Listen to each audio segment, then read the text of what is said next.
Hello, everybody. I'm a practicing therapist and I am also a doctoral student of psychology. Today, I wanted to go over some things that you, as a partner to an avoidant, that you can master or specify, kind of hone those skills so that your partner can see the value of you more. Every single person, regardless of your attachment style, we have a very specific way that we see value. It's based on our entire life, which is why attachment styles is a good way to kind of determine what a person values, because most people who have a certain attachment style, their criteria fit with others who have that same criteria. They have a similar childhood, but still, it's still specific of the individual. So every video I make, not a one size fits all approach. And so why would you want to be valued by your partner? Avoidant individuals, who they value, and this is for most people, they're going to try to change for that person. They're going to try and treat them right. They're going to keep them in their life. And so if you love your partner, being valued by them is pretty fundamental. So why don't we go ahead and jump right in? How can you make yourself be perceived as valuable based on their perception of value? And then, of course, you want them to do the same thing, okay? So the most important one, I would say, or one of the most important ones, and this is more specific if you're anxious attached, but also fearful, okay? Leaning anxious. When you are able to make decisions without always having to explain the reasoning behind them, okay? So don't feel the need to always explain your reason. The reason why is it allows you to feel more confident in your own decision making, but this part is the most important part of this particular aspect. When you make decisions of your own perspective, not always asking your partner or copying them or making sure it's okay with them, some of the time, depends on the decision. You're adding value to the relationship because you're adding new perspectives based on your own reasoning, which adds a greater sense of desire for them because you added to their reasoning, okay? So let's say, for example, you want to make a financial decision. Maybe for whatever reason, you feel like this is a good opportunity for you to buy a certain stock and they don't agree, or you know they're not going to agree, but you have a feeling that you want to do this. You believe that you're going to get your money's worth. You don't need to explain to them. Just say, I really believe in this. This is the way it is. You can briefly explain if you want to, but go ahead and do it. You can take that risk. It doesn't mean all the time. Everything is moderation, right? But I hope y'all know what I mean. You go ahead and do what you need to do. What happens is, first of all, your partner starts valuing and respecting you more, but you also added new knowledge for the relationship. They might think, oh, that is a good idea. That makes sense. Or that was really impressive. They will start to recognize that you in of itself, because avoidants are very specific, you in of itself adds to their life. Avoidants are more particular about certain things comparison to other attachments. They're more tangible with their approach to marriage and love. So if you can tangibly add something to their life, it's more obvious to them that you add value, okay? That's something to keep in mind. So you don't always have to explain your reasoning behind your decision. Sometimes you got to trust yourself because you add, you learn, and that adds to the relationship. That means more value in the relationship, which equals a greater desire for commitment, okay? The next one is this can always help add value in any relationship.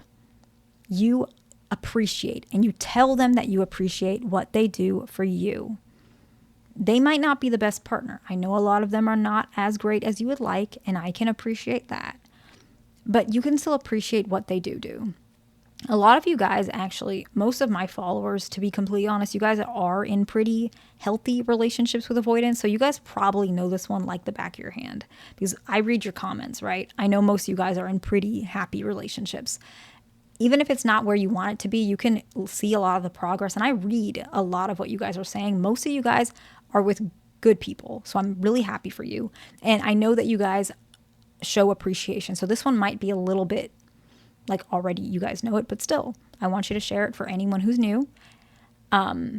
Anytime that you appreciate what your partner does for you and you say it, this reinforces them to continue to do it, but they also recognize, wow, this person is an appreciative person. This person is an open person. This person is respectful. They're non-judgmental, and that adds value to them. I want to be like them, or I want to make them happy. I want to see this. I want to see you be more happy. I want you to appreciate me more. I love the feeling of being appreciated. Let me do more things so he or she, my partner, can appreciate me. That's how the avoidant feels. They want to feel that again. So how do they feel the feeling that they feel when you appreciate them? By doing more things that you're going to tell them, hey, I appreciate that. They feel more loved and they value you more. And so this one's really, really important. If you appreciate what they do for you, even the smallest things, they're going to do it more often, right? The next one is you explain to them what it is you want from them or what you want them to say. Now, this is only if your rapport is strong and likely if you are in a long-term relationship. So let's go ahead and give an example. How do you explain to them what you want them to tell you or say? Let's say you had a fight with your best friend, an argument. I'm not talking about a physical fight, an argument. And maybe you feel very hurt by something your friend had said, and you're looking for comfort for your partner, and your partner is giving you solutions.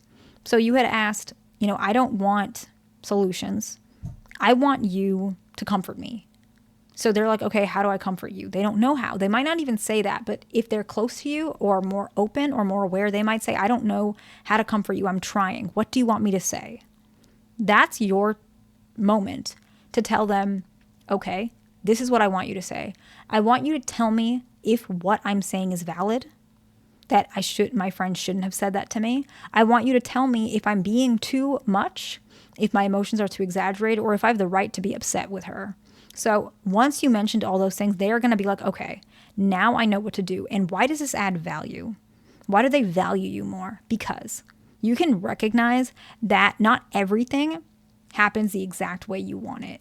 I know it sounds strange, but avoidant individuals really want to see that their partner is able to be a little bit flexible with them because they know that they're not going to be able to meet all your needs. Nobody can meet everybody's needs, but they know that they struggle with understanding certain emotional cues based on their upbringing. It's not neurological, but certain emotional cues, they don't always recognize what you're asking for because they don't have much skill in asking for things. So they don't even know what it looks like. And so by you being able to say that, you are allowing yourself to hear them for what they come with at this time, and you're also willing to help them grow. That adds value because avoidant individuals really like that really easygoing type of communication that comes with logic. And so you're literally doing that right now. You're not mad at them. You're giving them clear instructions. Avoidants really respect people like that, and that adds value to the relationship because now the relationship is progressing in a very tangible and obvious way for them. And so that's more likely to lead to commitment because they can understand what's going on, okay? And the last one, this is quite specific to, I would say the dating stage, to be completely honest. So the one previous, that was more specific to long-term relationships. This one I'm about to say is more common in the dating stage or more short-term or relationships just starting out. Avoidants really value people who do not use gossip or trauma to connect with them. They prefer connecting with someone who has genuine interests, similar interest, or genuine expression of your true self, right? Some people believe if I talk about my trauma and my partner has a similar one, we can kind of connect and bond. That's how we get deep. It's not the genuine depth of you. You were somebody before your trauma. There's someone even deeper than your trauma. Who's that person? Can you express that? And it doesn't even have to sound that great. Hey, I like the color purple. I love lilac, right? Whatever your thing is, or I really like going to thrift shops because I feel like I can get more unique clothing, whatever it is, or I love cooking, or I played baseball when I was a kid. These might not seem so deep, but they are who you are regardless of your trauma and your pain. They're your experiences. They're who you've lived with. And so I think those are more important. I've noticed in sessions, avoidant individuals, they really love conversations like that because they can kind of use this as an opportunity to tell you, oh, you played baseball. That's great. My brother used to play baseball. Or, oh, you like shopping at a thrift store. I remember my mom used to go there and I would hang out with her, or I would just sit around on the chair. I never really understood that. And so you guys can connect and add those types of memories so that in the future, you guys can use these interests to bond. So they don't really like the gossip and trauma connection. Sometimes it can be something that avoidants actually find very off-putting. And so these are the 4 ways that avoidants can start feeling like you are valuable to them, okay? I hope this video was helpful. Please like, subscribe, and I will see you in the next one.